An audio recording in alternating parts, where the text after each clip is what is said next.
आज मार्केट को खुश करने वाले 3 ट्रिगर हैं और उसमें सबसे पहला है ऑब्वियसली जो रिटेल इन्फ्लेशन डेटा है।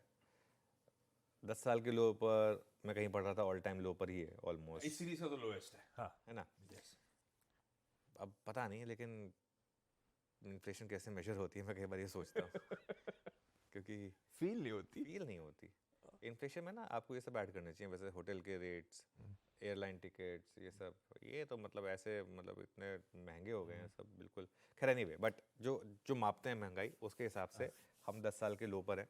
उससे होगा क्या, आपको याद होगा पिछले पॉलिसी में गवर्नमेंट साहब ने साफ साफ कहा था, उससे पहले जब उन्होंने कहा था कि अब हम हमारे पास एमिनेशन खत्म हो चुका है, ऑलमोस्ट एक ही रेट कट बचा है, लेकिन पिछली पॉलिसी में उन्होंने कहा कि नहीं, अब वो चेंज हो गया है और अब हमारे पास ग्रोथ पर फोकस करने का पूरा दम है, क्योंकि इन्फ्लेशन अब हमें लगता है कि बस अब कंट्रोल हो चुकी है।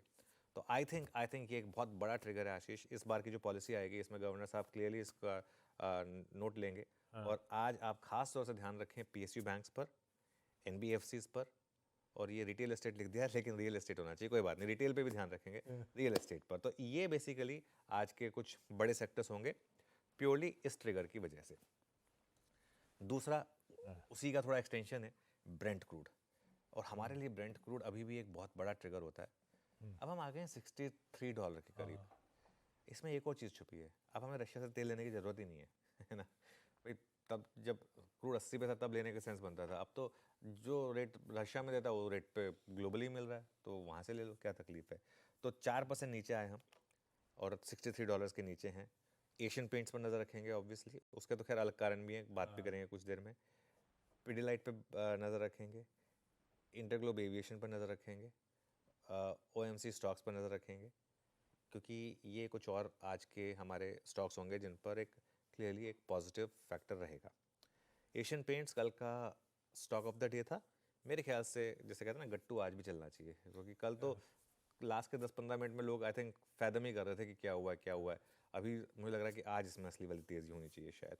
और तीसरा, यूएस शटडाउन खत्म हुआ। हालांकि हमारे लिए पर से कोई बहुत बड़ा क्यों नहीं है, लेकिन आप ये कह सकते हैं कि कुछ हद तक आईटी कंपनियों के लिए अच्छा है, क्योंकि वहाँ पर यूएस में आईटी कंपनीज का पूरा बिजनेस है।